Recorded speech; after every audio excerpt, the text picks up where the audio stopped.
अस्सलाम वालेकुम।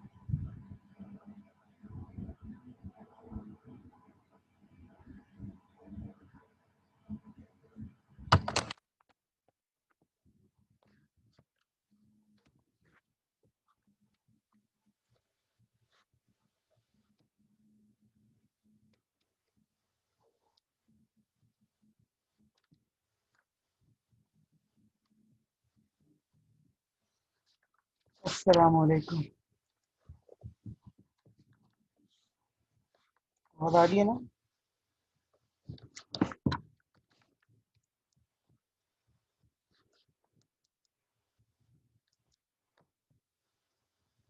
अच्छा ये बताएं, जो लेक्चर मैंने अपलोड किया था वो देखा आप लोगों ने या नहीं देखा?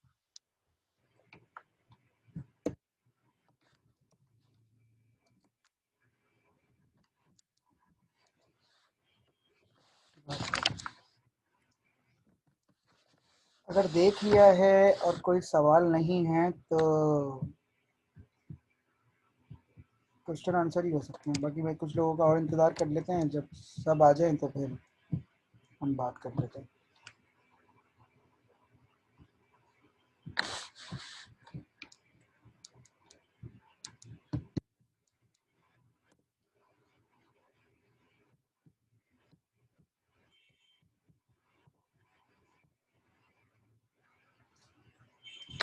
अच्छा,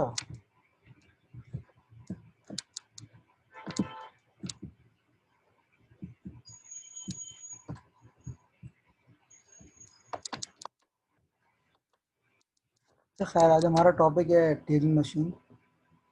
और ट्यूरिंग मशीन क्या होती है वो बात कर लेते हैं।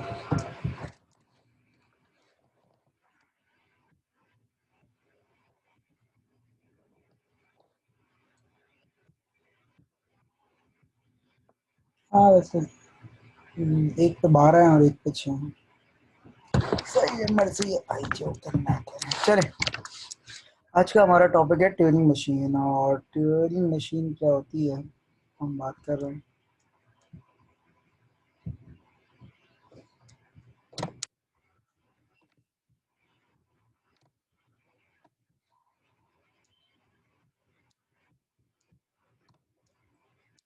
Turing machine basically is the most powerful machine which can accept any type of language. Turing machine is the most powerful machine which can accept any type of language. इसका मतलब क्या है कि इससे आप रेगुलर लैंग्वेज एक्सेप्ट करवाएं, context free करवाएं, sensitive करवाएं, या अनरिस्ट्रिक्टेड रिकर्सिव इन्यूमरेबल सेट्स करवाएं। ये तमाम को एक्सेप्ट करती है। ट्यूरिंग मशीन क्या है? मोस्ट पावरफुल मशीन है which can accept any language. ठीक है, इसमें 7 चीज़ें होती है। मैंने वीडियो इसलिए नहीं अपलोड की थी कि आप थोड़ा सा देख लें, लेकिन जाहिर सी बात है आप लोग मसरूफ़ लोग हैं तो आप लोगों के पास टाइम नहीं होगा। इसलिए भी की थी कि हफ्ते को पेपर है तो शायद लोग चाहें थोड़ा पहले पढ़ लें। एफ, इसके अलावा क्या होता है इसमें? कैपिटल बी होता है, ठीक है, टॉ होता है, टावा होता है और सिग्मा होता है। तो बाकी जो चीज़ें होती हैं वो मैं बना देता हूँ यहाँ पर। ठीक है, तो इनके अलावा जो इसमें 3 चीज़ें होती हैं वो आपको बता देते हैं। और एक होता है सिग्मा। पता है सिग्मा क्या है? एक ये सिंबल होता है टॉप, ये क्या है भी बताते हैं आपको। इस तरीके से एक होता है डावा। तो इसमें से 5 चीज़ें तो आपने पहले देखी हुई हैं, और जो एक चीज़ है वो मैं आपको बता दूंगा। 2 चीज़ें हैं जो मैं आपको बता दूंगा। तो अगर थोड़ा सा बात करें तो सर क्यू क्या है? क्यू आप लोगों को पता है कि क्यू का मतलब ये होता है कि set of finite states. Q naught का मतलब क्या होता है? Just like same as D F है, ये भी इनिशियल स्टेट है। And what is f? F is also the same, final state. What is B, अच्छा बी सिग्मा की बात कर लेते हैं पहले। What is sigma? Sigma is basically input alphabet, मतलब जिस पर हमारी लैंग्वेज बनी हुई है, द सेम थिंग। मतलब जो चीज़ें हमें पता है उस पर हमें डिटेल में बात करने की ज़रूरत नहीं है। Input alphabet. इसी तरीके से अगर हम बात करें व्हाट इज टॉ, तो टॉ क्या होता है ये बताता हूँ मैं आपको। एक टॉ, और एक चीज़ आपको बताई है मैंने, बट डावा। डावा आपको पता है ट्रांजिशन टेबल होता है, ठीक है।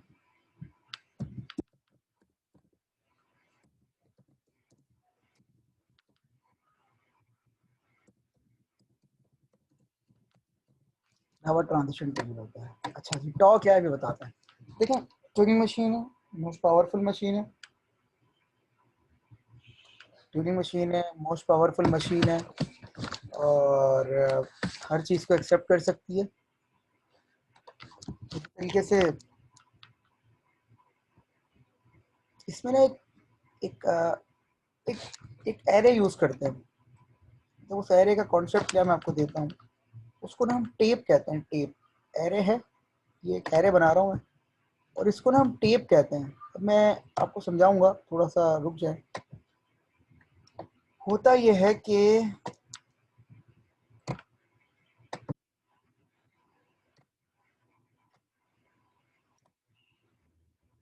ये एक एरे है। इस एरे हम ये सपोज करते हैं कि हमारा जो ये टेप एरे है ना, उसमें हम मूव कर सकते हैं लेफ्ट या राइट, कहीं पर भी जा सकते हैं, हमारी मर्जी।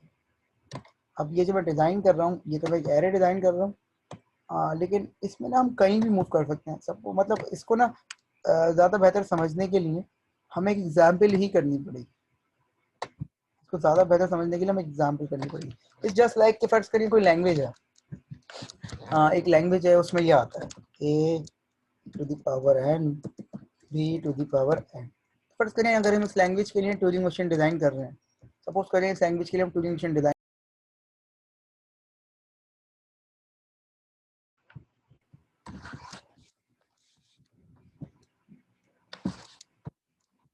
अच्छा, तो फिर ये सब हट गया। अच्छा भाई, मसला ही नहीं है। देखिए, ट्यूरिंग मशीन में 7 चीज़ें होती हैं, और 7 चीज़ों में मैं जो डिज़ाइन कर रहा था वो हट गया। कोई मसला ही नहीं।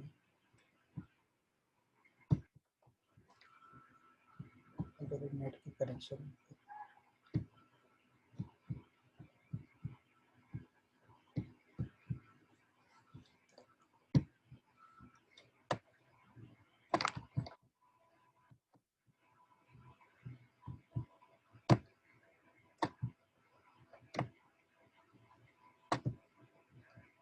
देखिए, ट्यूरिंग मशीन के अंदर पहले यार पेपर की बात थोड़ी देर में करेंगे बेटा, अभी ज़रा मुझे पढ़ाने दें, ठीक है। जब पेपर की बात करनी होगी मैं कर लूँगा।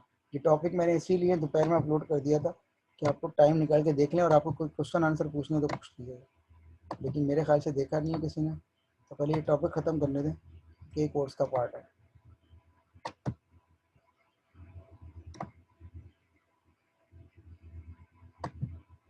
और मुझे स्ट्रिक्टली मना किया गया है कि मैं जिन लोगों का एलिमेंट ब्लॉक है उनको सेशनल भी ना बताऊँ।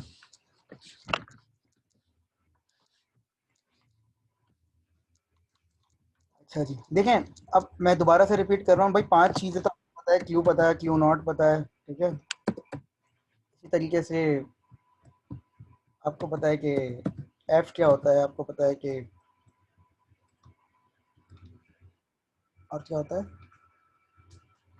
सिग्मा क्या होता है, ठीक है।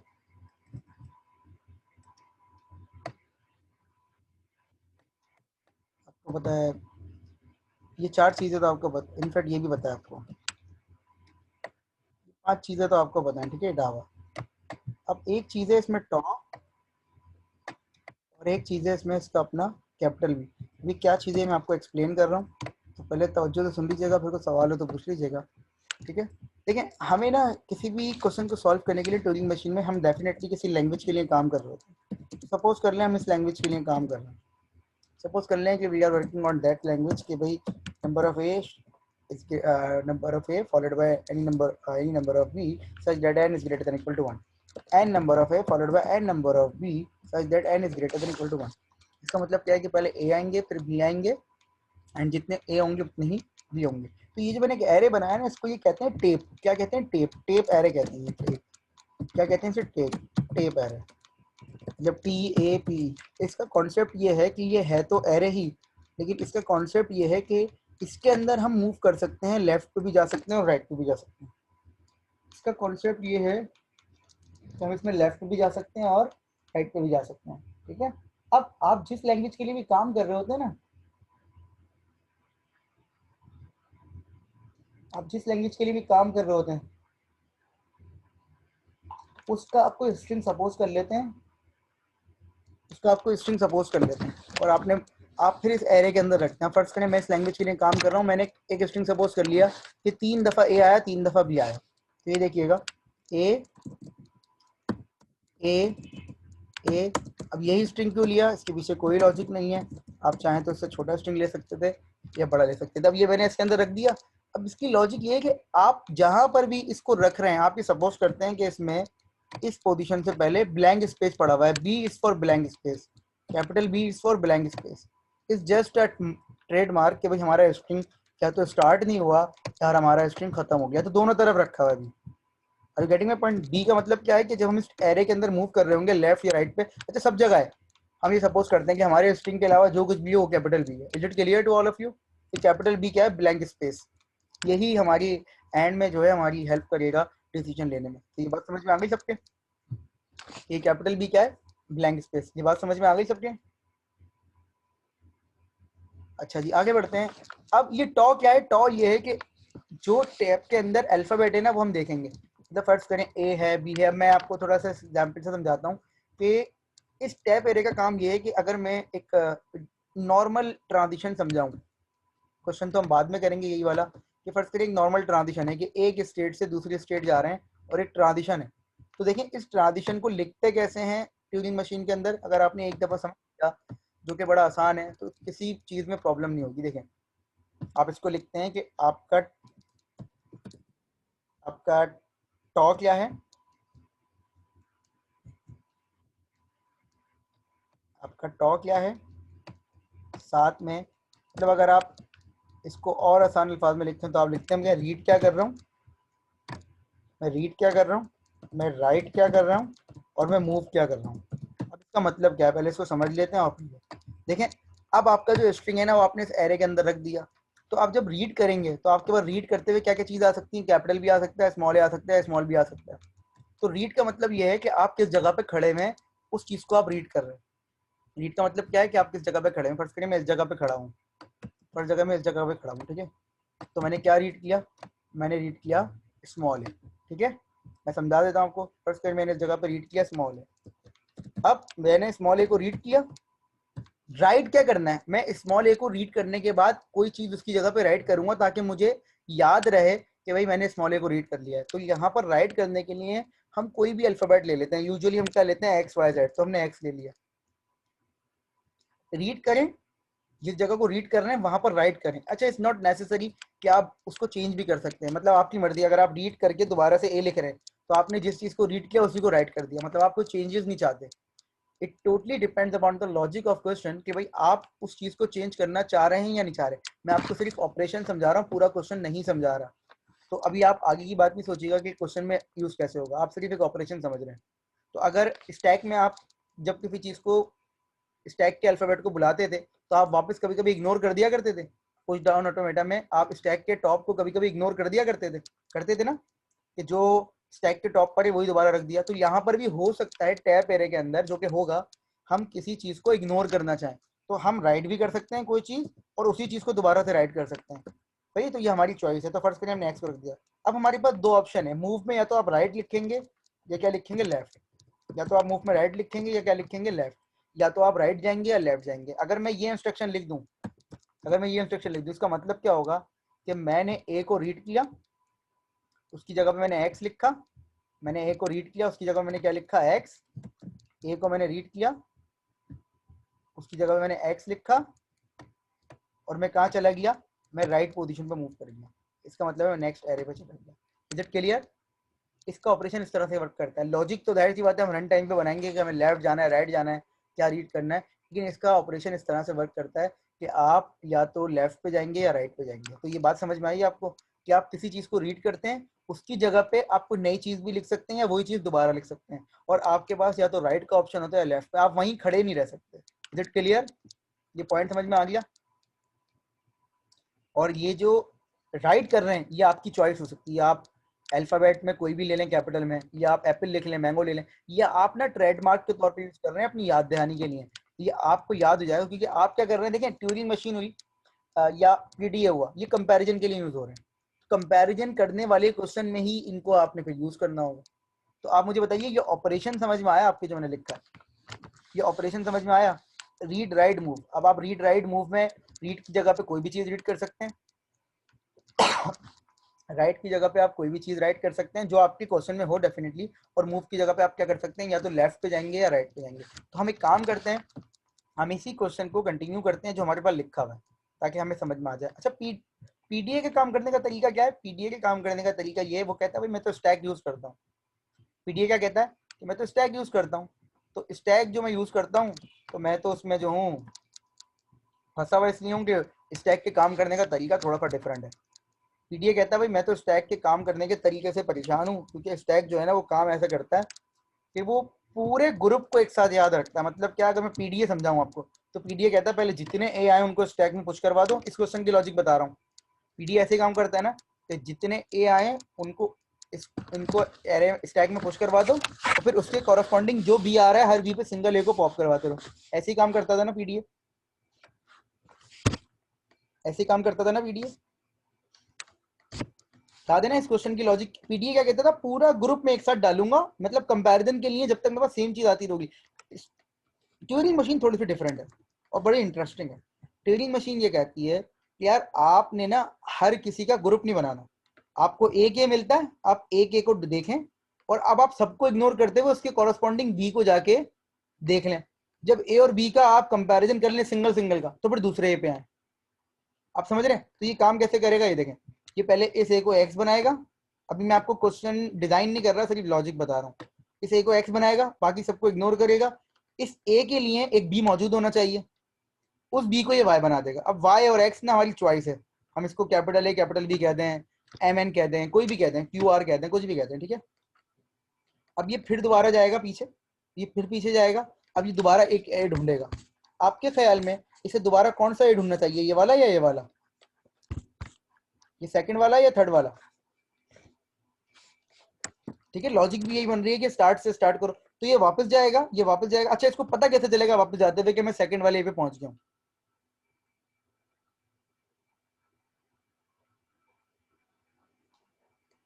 हाँ ठीक है भाई, ये आपने बताया ना कि जैसे एक्स मिलेगा तो ये एक्स को एक्स ही रहने देगा और फौरन राइट पे आ जाएगा। समझ गए ना बात? कि जैसे इसको एक्स मिलेगा, ये एक्स को एक्स रहने देगा और फौरन राइट पे आ जाएगा। ये देखें, ये वहां से वापस जाना शुरू करेगा, इसको मिलेंगे रास्ते में ए, ये सबको इग्नोर करता रहेगा, ये सबको इग्नोर करता रहेगा, जितने ए मिलने सबको इग्नोर करेगा। जैसे ही इसको एक्स मिलेगा, ये फौरन एक्स को एक्स से लिखेगा और फौरन राइट पे आ जाएगा। समझ गए ये बात? और राइट पे आके अब इसे पता है कि यहाँ ए होना चाहिए, अगर इसको यहाँ ए मिलेगा ये दोबारा से उसको एक्स कर देगा, और अब फिर दोबारा आगे जाएगा। अब आगे जाते हुए इसको ए मिलेगा, वाई मिलेगा, ये सबको इग्नोर करता रहेगा। जहां इसको पहला बी मिलेगा ये उसे क्या करेगा, वाई बनाएगा, फिर वापस जाएगा। अब वापस जाते हुए इसको वाई मिलेंगे, ए मिलेंगे, सबको इग्नोर। जहां एक्स मिलेगा फिर वापस आएगा राइट पे, फिर इसको एक्स बनाएगा, और फिर ये इस तरीके से वाई हो जाएगा। फिर एंड की लॉजिक क्या है कि भाई कैसे क्वेश्चन खत्म करना है वो मैं आपको बता दूंगा, लेकिन ये सिंगल 1 वर्सेस 1 पे काम कर रहा है, ये ग्रुप पे नहीं काम कर रहा। थोड़ा आइडिया हो गया होगा आपको क्वेश्चन का, है ना? आपको क्वेश्चन का आइडिया हो गया होगा। तो अब मैं इसको डिजाइन करने की कोशिश करता हूँ, कोशिश ये करूंगा कि इसी मीटिंग में ये डिजाइन हो जाए। ठीक है, तो ये देखें मैंने इसको स्टेट बनाई। मैं 2-3 स्टेट पहले बना लेता हूँ ताकि हमें प्रॉब्लम ना हो। कनेक्शन नहीं बनाऊंगा लेकिन स्टेट बना के रख रहा हूँ। ठीक है भाई, तो ये हमारी 3 स्टेट मैंने बनाई, और मैं इनको नाम भी असाइन कर रहा हूँ। क्यू नॉट कह देते हैं इसको, Q1 कह देते हैं इसे, और Q2 कह देते हैं। ठीक है भाई, Q0, Q1, Q2। अच्छा जी, सबसे पहले अगर ये वैलिड वैलिड लैंग्वेज का वैलिड स्ट्रिंग होगा तो हम मुझे भी पता है और आपको पता है कि इसको सबसे पहले क्या मिलेगा, अगर ये वैलिड स्ट्रिंग हुआ तो क्या मिलेगा इसको, इसको सबसे पहले क्या मिलेगा बेटा, इसको मिलेगा स्मॉल है। अगर ये वैलिड स्ट्रिंग होगा तो इसको सबसे पहले क्या मिलेगा, स्मॉल है। तो देखिए हमारी लॉजिक क्या थी, ए आए एक्स पे आर्क राइट पे चले जाना, ठीक है। इसको सबसे पहले यहाँ खड़ा हुआ है, सबसे पहले यहाँ खड़ा हुआ है, अगर वैलिड स्ट्रिंग होगा तो इसको क्या मिलेगा यहाँ पर ए, क्योंकि ये स्ट्रिंग हमेशा ए से स्टार्ट होंगे, ऐसा ही है ना जी, सही कह रहा हूँ गलत, अगर वैलिड स्ट्रिंग होगा तो ए से स्टार्ट होगा, ये इसको एक्स बना देगा, ठीक है। और हमारी लॉजिक हमने ये बिल्ड की है कि ये इसको एक्स बना के कहाँ चला जाएगा, राइट पे चले जाएगा। Is it clear to all of you, is it clear to all of you, ठीक है भाई, इसने एक्स बनाया और राइट पे चला गया। अच्छा जी आगे बढ़ते हैं, अब ये यहाँ खड़ा हुआ है, ठीक है सर, अब ये इस इंडेक्स पर नहीं है, ये इस इंडेक्स पर है, कौन से इंडेक्स पर, सेकंड इंडेक्स पर। अब इसके काम का, अच्छा अगर ये वैलिड स्ट्रिंग होगा अब तो यहाँ तो इसको यहाँ पर ए मिलेगा या बी मिलेगा, ऐसा ही है ना, अगर ये वैलिड स्ट्रिंग होगा तो ये तो इसको ए मिलेगा या बी मिलेगा। अब अगर इसको ए मिलता है बेटा तो ये क्या करेगा, ये उसे इग्नोर करेगा। इग्नोर करने के लिए हमने आपसे कहा था कि हम अपनी स्टेट चेंज नहीं करते, डायग्राम के अंदर इग्नोर करने के लिए हम अपनी स्टेट चेंज नहीं करते। तो देखिए मैं क्या कर रहा हूँ, मैंने ए कॉमा ए किया और राइट पे चला गया, डायग्राम के अंदर मैंने ए कॉमा ए किया और राइट पे चला गया। इसका मतलब क्या है कि जैसे ही मुझे ए मिलेगा मैं अपनी पोजीशन चेंज, इंडेक्स के अंदर पोजीशन चेंज कर दूंगा, ऑटोमेटा में नहीं करूंगा, मैं फिर इधर आ गया, फिर मुझे एक और मिला, मैंने उसको भी इग्नोर किया। अब जब तक मुझे ए मिलते रहेंगे ये ट्रांजिशन चलती रहेगी, जब तक मुझे ए मिलते रहेंगे ये ट्रांजिशन चलती रहेगी, ऐसा ही है ना, जब तक मुझे ए मिलते रहेंगे ट्रांजिशन चलती रहेगी। एक वक्त आएगा कि अगर ये वैलिड स्ट्रिंग होगा तो मुझे बी मिलेगा, एक वक्त आएगा कि अगर ये वैलिड स्ट्रिंग होगा तो मुझे क्या मिलेगा, बी मिलेगा। अच्छा फॉर द टाइम बीइंग अभी क्वेश्चन खत्म नहीं हुआ है, कहीं आप एंड की लॉजिक समझ लें। तो जैसे ही मुझे बी मिलेगा मैं अपनी पोजीशन चेंज करूंगा, क्योंकि मुझे याद रखना है कि मुझे बी मिल गया है, और बी को मैं क्या कर दूंगा बेटा, वाई, मैं कहाँ जाऊंगा, लेफ्ट पे राइट पे,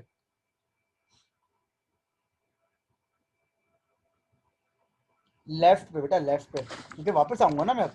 तो जैसे ही मुझे बी मिला फौरन कहाँ चला गया, मैंने वाई किया इसको, और अब जैसे ही मैंने ये ट्रांजिशन पूरी की मैं इधर आ गया दोबारा।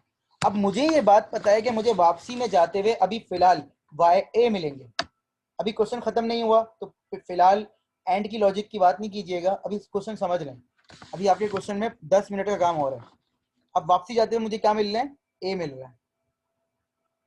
अब मुझे ए को फिर दोबारा इग्नोर करना है, तो इसका मतलब है मैं यहीं खड़े होकर ए को इग्नोर करूंगा।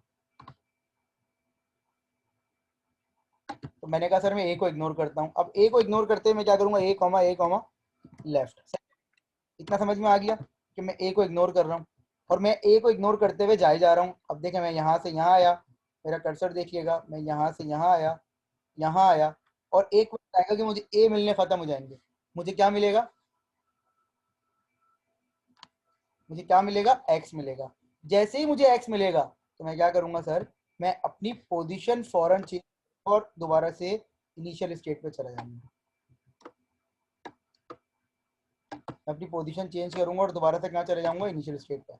यहाँ जो इंस्ट्रक्शन आएगी वो इंस्ट्रक्शन ये कहेगी ट्रांजिशन, कि आपने एक्स को नहीं चेंज करना, लेकिन आपने एक्स देखते ही दोबारा से राइट पे आ जाना है, आपने एक्स को देखते ही दोबारा से राइट पे आ जाना है। तो जैसे ही हमने एक्स देखा हम दोबारा से राइट पे आ गए, जैसे ही मैंने इंस्ट्रक्शन ट्रांजिशन फुलफिल की मैं इधर आ गया। अब अगर ये अगेन वैलिड स्ट्रिंग है तो यहाँ पर या तो ए लिखा हुआ होगा या कुछ और लिखा हुआ होगा। अगर यहाँ ए लिखा हुआ है तो ये वाली ट्रांजिशन हमारी चलेगी, अब स्क्रीन पे देखिएगा बेटा, हमारी ये वाली ट्रांजिशन चलेगी, ये ट्रांजिशन चलेगी हमारी, सही है। तो जैसे ये ट्रांजिशन चलेगी ये इसको एक्स बना देगा,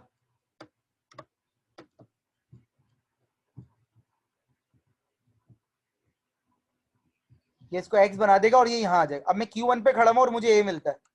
अब गौर से देखिएगा, अब आपसे सवाल है और जो जवाब दे देगा तो इसका मतलब है उसका कॉन्सेप्ट तकरीबन क्लियर है। अब अगर मैं यहाँ खड़ा हूँ, रिपीट कर दें बेटा, देखें जैसे ही मैंने x से x किया तो मैं फौरन यहाँ पर आया, यहाँ a लिखा हुआ था, a से x हुआ और वो राइट पे चला गया। अब मुझे बताइए मुझे आगे जाते हुए a मिलेंगे, तो मैं Q1 पे खड़े होके, मुझे आगे जाते हुए a मिलेंगे तो मैं Q1 पे खड़े होके a को इग्नोर कर सकता हूँ ना, ये ट्रांजिशन यहाँ लिखी हुई है।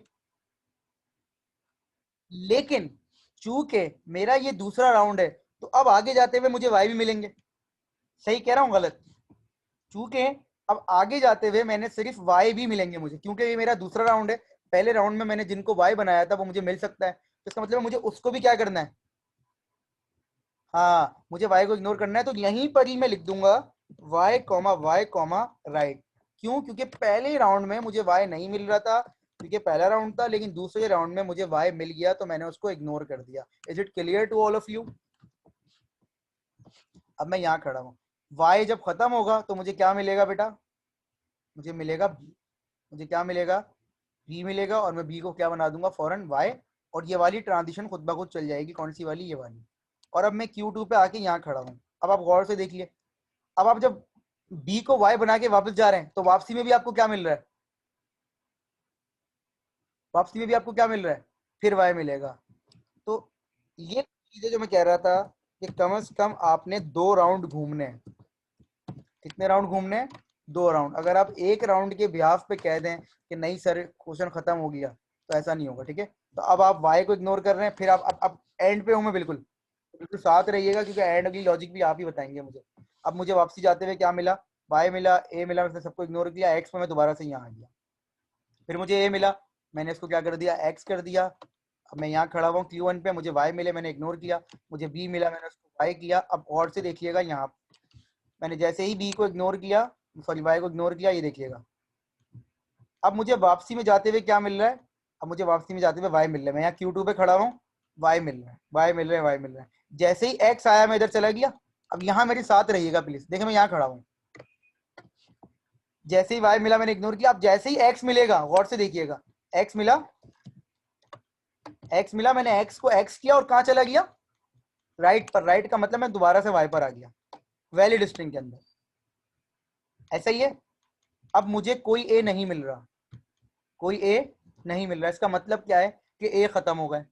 अगर x एक्स की राइट ट्रांजिशन करके आपको कोई ए नहीं मिलता, इसका मतलब है ए खत्म हो गए। तो क्या होना चाहिए? और मैं Q0 पे खड़ा हूं। नहीं बेटा, फाइनल स्टेट पे नहीं जाएगा। फाइनल स्टेट पे क्यों नहीं जाएगा? क्योंकि ए खत्म होना इस बात की गारंटी नहीं है कि क्वेश्चन में सही है। ए के साथ साथ बी भी खत्म होने चाहिए तो ही आप बोलेंगे। बिल्कुल, हाँ बी चेक करेंगे। समझ में आई ये बात सबके? दोबारा रिपीट कर रहा हूँ, सिर्फ ए खत्म होना इस बात की गारंटी नहीं है कि क्वेश्चन एक्सेप्टेड स्टेट में।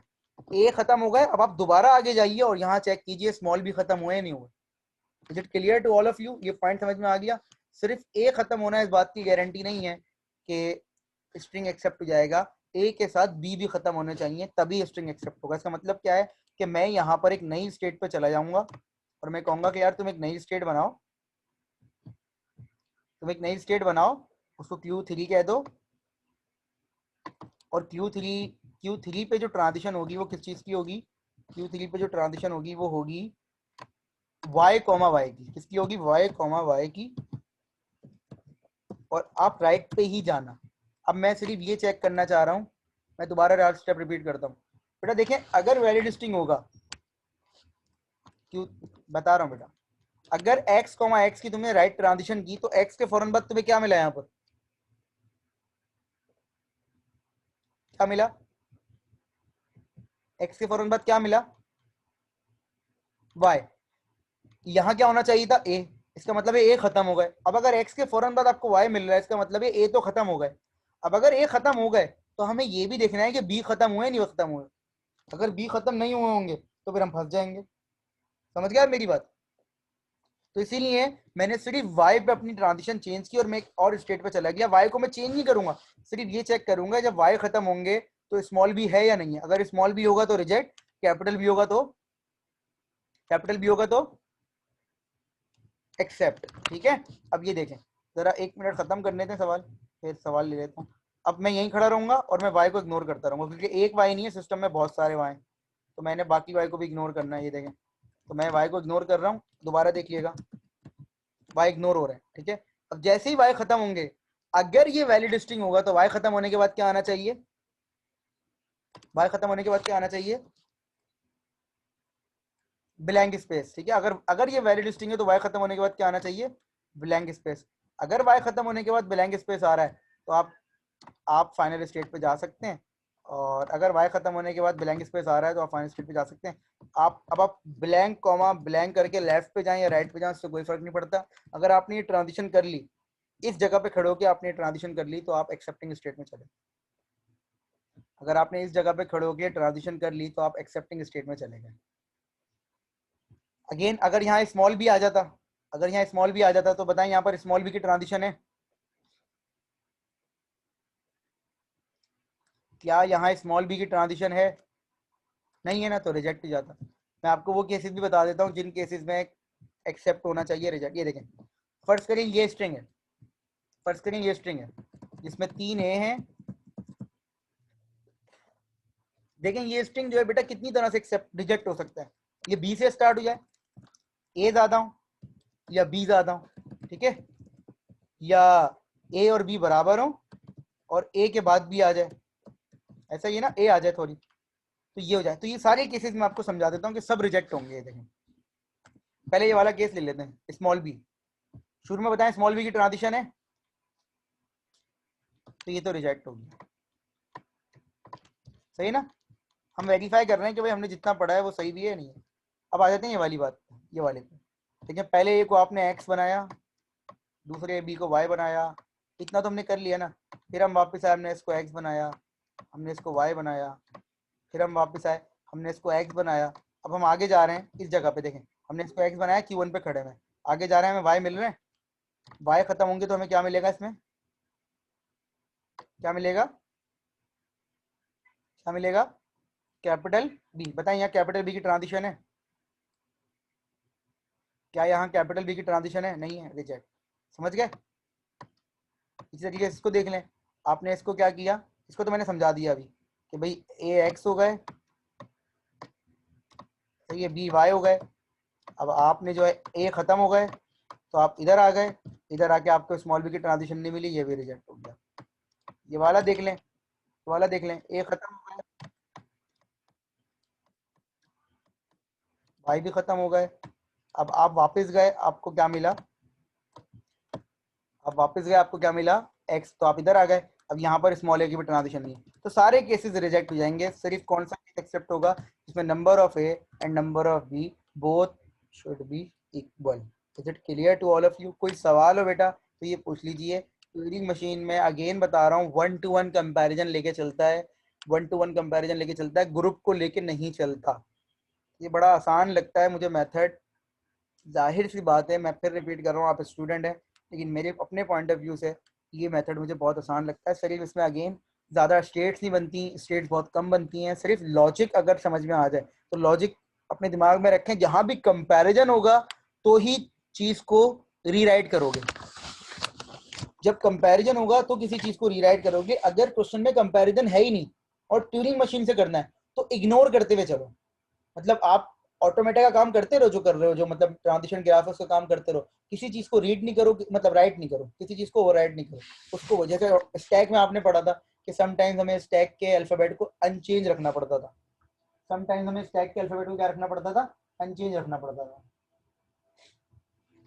तो ये लॉजिक है। Is it clear to all of you? कोई सवाल है बेटा यहाँ तक तो पूछ लीजिए, जितने भी लोग ऑनलाइन है। कोई भी सवाल हो तो मैं उसका जवाब दे देता हूँ।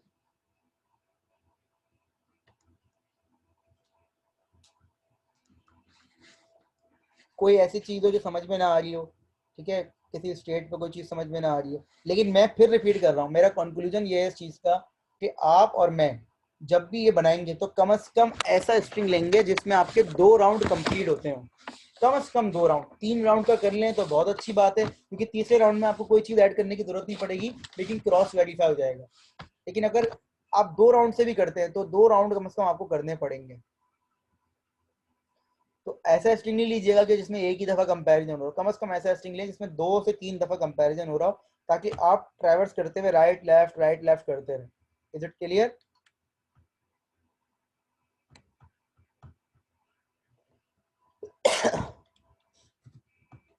ठीक है बेटा, कोई सवाल है यहाँ तक तो बताइए। यही क्वेश्चन मैंने कल वाली क्लास में भी करवाया था और वो अपलोड कर दिया आपको। उस वाले लेक्चर से समझ में आ रहा है, अच्छी बात है। इस वाले लेक्चर से समझ में आ रहा है, और अच्छी बात है। हम एक सवाल और करेंगे अभी, ठीक है। और फिर उसके बाद आपकी डिस्कशन हो जाएगी जो भी आपको लगता है कि वो ज़रूरी है।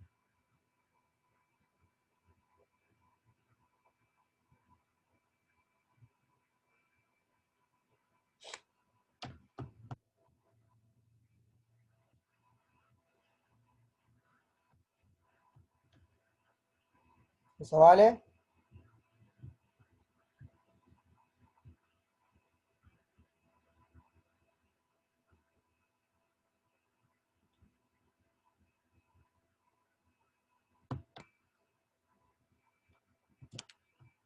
कोई भी सवाल नहीं है? चले, मैं फिर रिपीट कर रहा हूँ बेटा, मैं फिर रिपीट कर रहा हूँ कि जब भी आपको स्ट्रिंग लें तो उसके कम से कम कंपैरिजन वाले 2 राउंड होने चाहिए, और इसमें लॉजिक ऐसी ही बनेगी कि 1 से 1 कंपैरिजन होगा। 2 लोग एक साथ रीराइट नहीं होंगे, एक रीराइट कर दिया आपने फिर दूसरे को रीराइट करना, मतलब एक रीराइट कर दिया तो उसको फिर देखें फिर दूसरे को रीराइट करें, ठीक है? ऐसा नहीं कीजिएगा कि एक रीराइट करने के बाद दूसरे को भी रीराइट कर दिया और फिर आप परेशान घूम रहे हैं कि भाई कौन सा क्या था। तो निशानी के लिए इसी तरीके से काम करना, ये इस तरीके से ही काम होगा।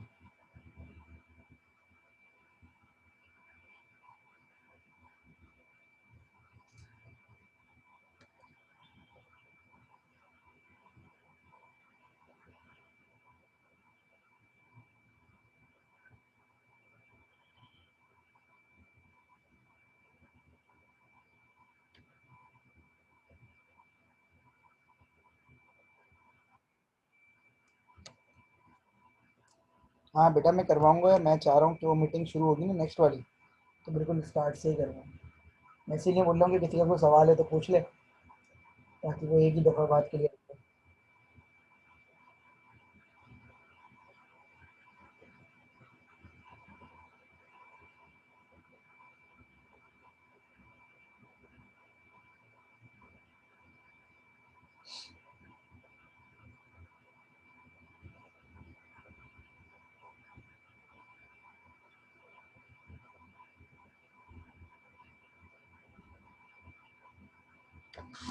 ठीक है, तो फिर एक काम करें, ये मीटिंग एंड हो रही है, ज्वाइन करें दोबारा ताकि हम एक क्वेश्चन और करें, ठीक है?